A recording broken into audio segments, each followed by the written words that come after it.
मेरी ओर से सब बहन भाइयों को जय मसीह की। आज हम परमेश्वर का वचन सुनेंगे। उससे पहले हम एक प्रार्थना करेंगे। हालेलुया, धन्यवाद पिता परमेश्वर। जितने जन इस सुबह के वक्त पिता परमेश्वर वचन सुनने जा रहे हैं, उससे पहले पिता परमेश्वर सबके मनों को वचन के लिए तैयार करें। आज का वचन सबके जीवन में कार्य करे और आज का वचन पिता परमेश्वर पूरी तरह से पवित्र बाइबल पर आधारित हो। और मैं आपका धन्यवाद, आपका शुक्र करता हूँ। मसीह यीशु जी के नाम से इस प्रार्थना को मांग लेता हूँ, आमीन। सो मेरे प्रिय अजीजों, आज हम पुराने नियम पवित्र बाइबल में से आज का पवित्र वचन पढ़ेंगे।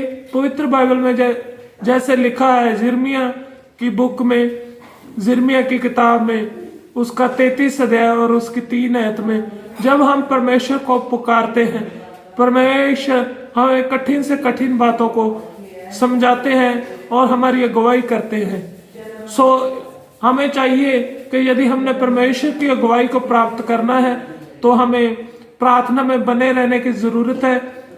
और हमें पवित्रता में जब जाना है, पवित्रता को प्राप्त करना है अपने जीवन में, और पवित्र आत्मा को यदि पाना है, उसके लिए जरूरत है कि हम परमेश्वर के वचन अनुसार प्रार्थना में बने रहे।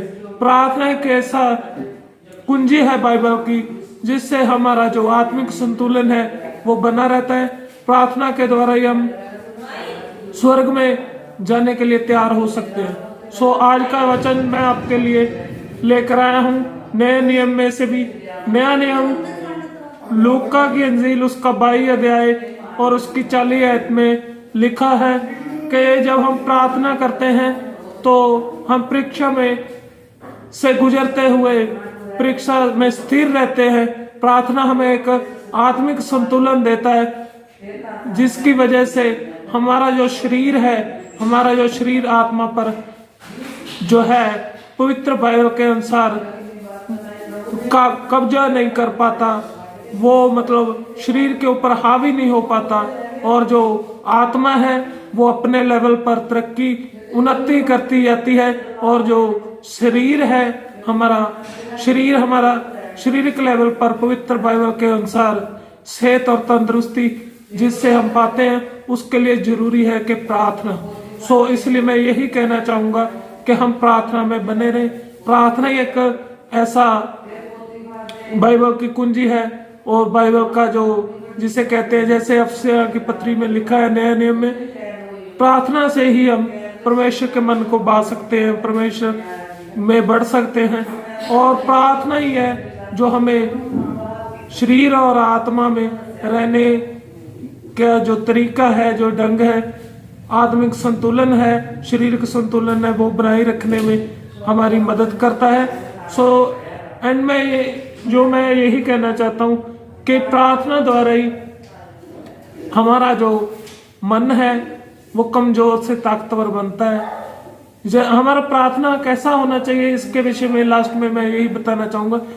हमारा जो प्रार्थना है वो बाइबल के अकॉर्डिंग होना चाहिए। हमें किसी पर डिपेंड नहीं होना चाहिए। हमें खुद वचन पढ़ना चाहिए, खुद वचन पर विश्वास करना चाहिए। जैसे यूहन्ना की अंजील और उसके पहले अध्याय और उसकी पहली आयत में लिखा है, आदि में शब्द था, शब्द परमेश्वर के संग था और शब्द ही परमेश्वर था।